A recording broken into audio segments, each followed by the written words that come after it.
Amigos, hubo un tiempo cuando hasta servidor era fan de Pedro Kumamoto. Kumamoto representó una bocanada de aire fresco a la rancia clase política de Jalisco que hasta hoy en día no sabe cómo conquistar el mundo en el que convivimos. Pero algo pasó en el camino.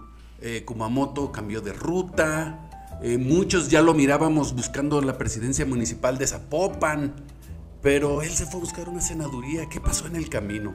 Pues quién mejor que Pedro Kumamoto para sacarnos de todas estas dudas que a veces no nos dejan dormir. Pedro, gracias por permitirnos esta conversación. Gracias a ti, Bruno, y bueno, esperemos que esta conversación haga que regreses al equipo de acá de futuro.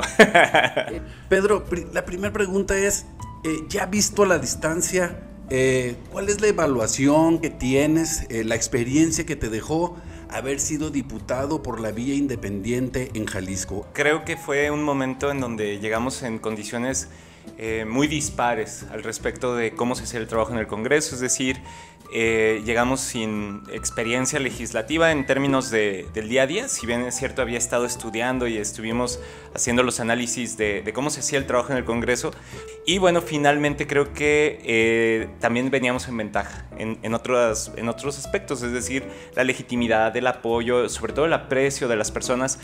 Y bueno, creo que eso precisamente, el estar recibiendo personas de todo el estado de Jalisco, fue lo que nos hizo darnos cuenta que las problemáticas, pero también la búsqueda de hacer una política mucho más cercana, sensible a lo que se estaba viviendo allá afuera, que entendiera que necesitamos cambiar el modelo político, pero también de desarrollo en nuestro país y estado, pues eso nos hizo darnos cuenta que había oportunidad de crecer a más partes de Jalisco, y creo que también fue una de las varias semillas que poco a poco vamos a ir platicando para construir futuro. Por ejemplo, hoy visto a la distancia, ¿cuál es tu análisis sobre la figura de los candidatos independientes? ¿Tú empujaste esto? ¿Fuiste de alguna manera, vino la ola y te levantó, te mandó al estrellato? Hoy, visto a la distancia, ¿cómo ves esta figura? No necesariamente es que se esté acabando la figura, yo siempre lo he sostenido.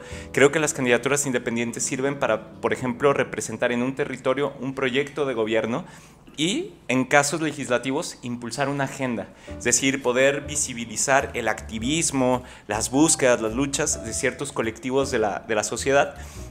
Y en esa lógica yo creo que siguen teniendo vigencia. Pero creo que va a seguir siendo una figura importante que hay que fortalecerla. Por ejemplo, nosotros hemos dicho, pues, a ver, en 2018 logramos cerca de 1 millón de votos y 0 representantes en el Congreso local, federal o en el Senado. Entonces, ese tipo de asimetrías hay que cambiarlas con representación proporcional cuando te inscribes como candidato o candidata a diputado.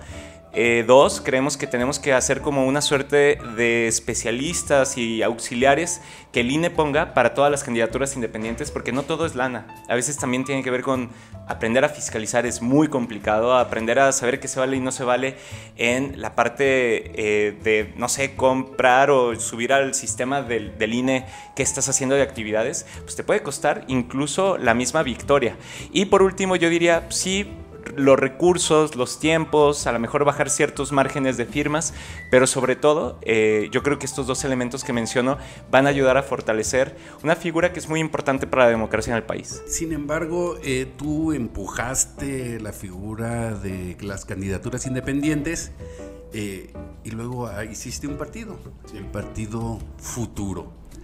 ¿Por qué? El proceso de la candidatura al Senado en 2018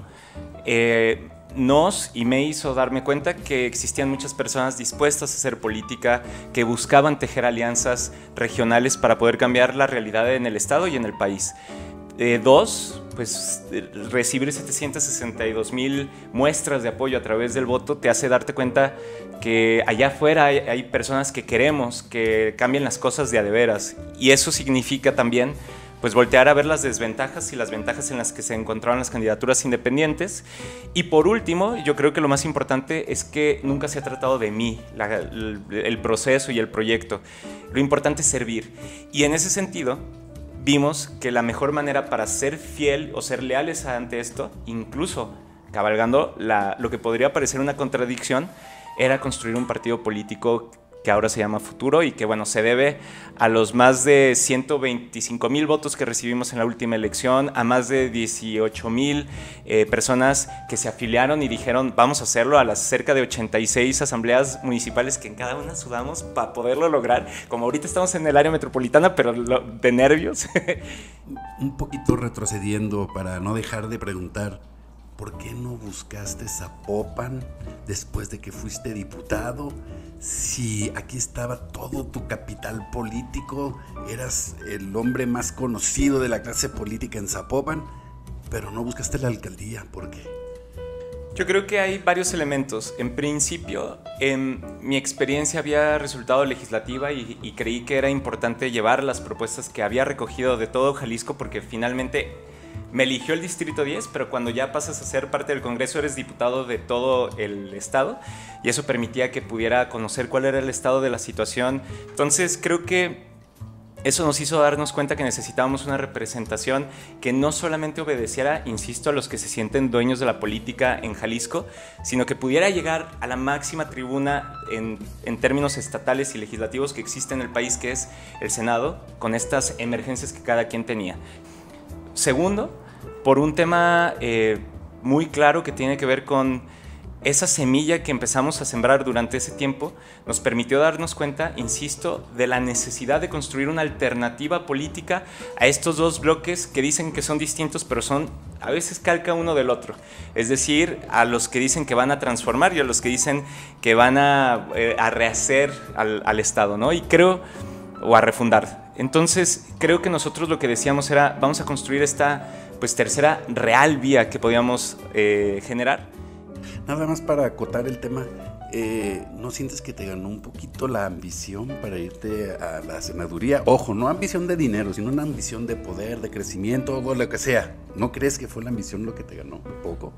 Puede ser una lectura. Creo que en mi caso, y creo que en el caso de quienes estábamos en el equipo, más que una ambición, lo que veíamos era lo que se había logrado en el Congreso local, con un diputado de 39, con todo en contra, con la clase política un día sí y otro también, tratando de minar nuestros esfuerzos, y nos pusimos a soñar la posibilidad de que no fuera uno, sino que fuéramos dos, que pudiéramos hacer algo distinto en el Senado de la República, que pudiéramos de alguna forma ser una voz,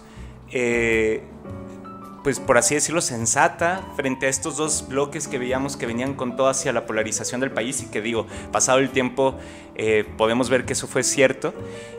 Puede ser que se le dé esa lectura que decías, Bruno. Yo diría que a nosotros el horizonte y la creatividad política, lo enormemente emocionados y motivados que estábamos por lo logrado, aunque sea pequeño, discreto, lo que sea, pero lo que se había logrado nos emocionó mucho.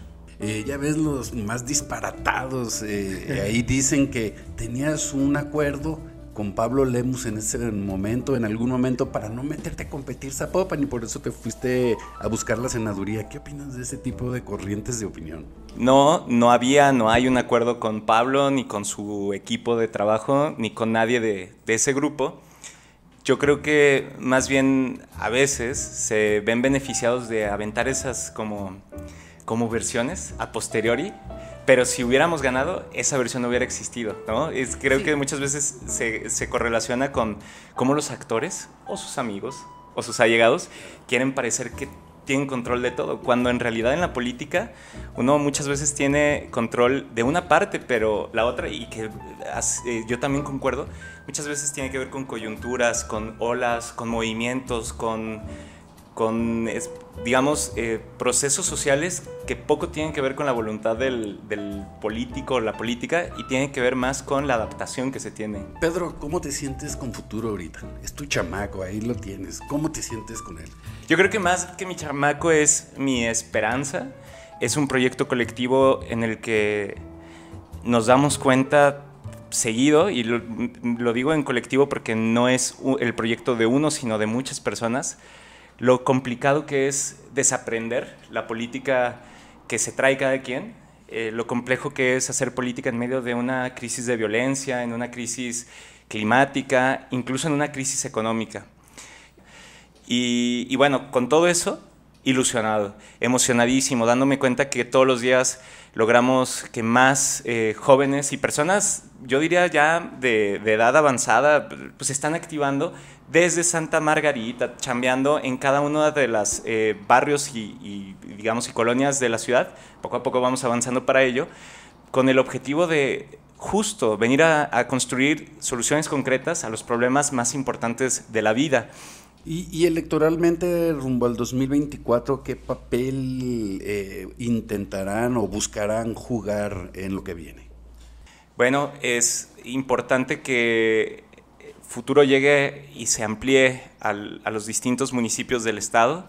Vamos a hacer, es algo en lo que estamos trabajando todos los días, en ser competitivos, en poder, ¿por qué no?, ganar algunos municipios importantes del área metropolitana y desde luego en todo el estado. Y ahora lo que quisiéramos es también ver una fracción parlamentaria más grande y bueno, también ese es como parte del por qué creo que si hacemos bien el trabajo ahorita en el Cabildo, Huicha Ramírez y yo y los distintos regidores, regidoras que hay en Futuro en por lo menos 8 municipios del estado, creo que vamos a poder construir ese sentido de necesidad y del cambio que estamos buscando realmente. En lo particular, ¿dónde te vamos a ver compitiendo en el 2024? ¿Vas por Zapopan? ¿Tienes una visión fuera del municipio? ¿Dónde te ves? Es una decisión que no he tomado, sinceramente. A mí me gusta lo que estamos haciendo ahorita, Huicha y yo, en Zapopan. Entonces, yo hoy estoy muy contento, estoy muy enfocado en resolver, por ejemplo, temas como el arroyo seco en Miramar, en donde hemos estado participando no ayer, no hace una semana, sino desde terminando la campaña, ¿no? Entonces, poder perfilar estos temas, ser una oposición, una alternativa dentro del ayuntamiento ha resultado complejo, emocionante, y voy a seguir haciéndolo, insistiendo en que en lo que coincidamos con ellos y sea lo mejor para la gente de Zapopan, lo vamos a hacer, y lo que nos huela a corrupción, a pago de favores, a ayudar a los amigos que ayudaron en la campaña, eso lo vamos a denunciar como lo hemos hecho. El tema será, pues yo creo que en este año seguir trabajando y a partir de eso tomar una decisión que, aparte, si me lo permites, vamos a venir a platicárselas cuando llegue. Claro que sí, por nosotros encantado de recibirte aquí y agradecerte la oportunidad de esta conversación, Pedro. Realmente tenemos muy buena impresión del trabajo que vienes realizando y seguro queremos que haya Kumamoto para más tiempo. Muchas gracias, yo también espero eso.